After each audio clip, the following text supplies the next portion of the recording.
శ్మశాన వాటికకు వెళ్లే మార్గానికి రోడ్డు లేక కట్లపడుతున్న గ్రామ ప్రజలు డిప్యూటీ సీఎం పవన్ కళ్యాణ్ ఆదుకోండి మహాప్రభ అంటూ మొరపెట్టుకున్నారు. ఆ రహదారి చిన్న చినుకు పడితే బాటసారికి కూడా భారమే.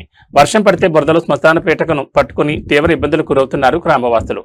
పుట్టినవాడు గిట్టక తప్పదు, మరణించాక అందరూ చేరుకోవాల్సిన ప్రదేశం శ్మశానం. అంతిమంగా చేరే చోటుకు మార్గమే సరిగ్గా లేకుంటే ఎలా? మానవుడు భూమి మీద ఉండగా పట్టు వస్త్రాలతో తొలుతుగాడు. ఊపిరిపోయాక కాటికి సాగనంపాల్సింది బతికుండగా పోరాటం, ప్రాణం పోయాక కూడా వారి బంధువులు శ్మశానానికి తీసుకెళ్లేందుకు ఆరాటం. ప్రభుత్వాలు మారినా, పాలకులు మారినా ఈ దారికి మోక్షం లేదు. ఇది శ్మశానానికి, పంట పొలాలకు వెళ్లే ప్రతి వారికి నిత్యవసర దారి. బత్తడి చెరువు రోడ్డు వేయాలి,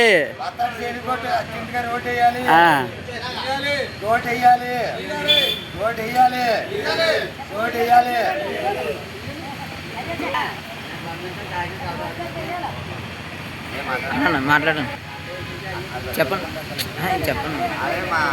రోడ్లు వేయాలి, రోడ్డు బత్తడి చెరువు రోడ్డు వేయాలి, రోడ్డు వేయాలి, రోడ్డు వేయాలి. ఏంటంటే కొద్దిగా అర్జెంటుగా ఈ రోడ్ని వేయకపోతే ఈ ఏంటి వ్యవసాయాలు పెట్టుకునే టైం అమ్మ ఏంటండి. కావున మీరు అన్నీ స్పందించి ఈ రోడ్ని మీరు ఎంత త్వరగతిని పూర్తి చేస్తే అంత మంచి జరుగుతానండి జనాలకి. ఇటు ఎంతో కదండి, 1 కిలోమీటర్న్నర పోతే సరిపోతుందండి. గత 20 సంవత్సరాలు 15-20 సంవత్సరాల నుంచి ఇదే ఇబ్బంది అండి. పిండి పట్టుకెళ్దామంటే దారి లేదు, చేలోకి వెళ్దామంటే లేదు. కాబట్టి ఒక ముఖ్యమంత్రి గారు దీన్ని అన్నది చర్య తీసుకుని ఆఫీసులను పంపి కొంత ఎస్టిమేషన్ వేయించి శాంక్షన్ చేసేయండి. కలెక్టర్ గారికి, పవన్ కళ్యాణ్ గారికి, ముఖ్యమంత్రి గారికి అందరినీ వేడుకోవడం జరుగుతుందండి. కాబట్టి ఏదో నా స్వార్థం కోసం కాదు, ఇది ఊళ్ళో 4 ఊళ్ళకి అనుసంధానమైన రోడ్డు అండి.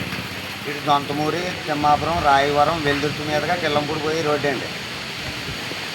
2001 నుంచి 2010 దాకా బాగానే ఉందండి. అప్పుడు చంద్రబాబు నాయుడు గారు పనికార పథకం టైంలో రోడ్డు చేశారు. తర్వాత ఇంకా 15 సంవత్సరాల నుంచి ఇంక మురుగుల్లోనే పడిపోతున్నామండి. కావున మీరు అన్ని సీసీ రోడ్లు వేస్తున్నారు కాబట్టి సీసీ రోడ్డు అన్న వేసి మా విముక్తి కల్పిస్తారని కోరుకుంటున్నాను.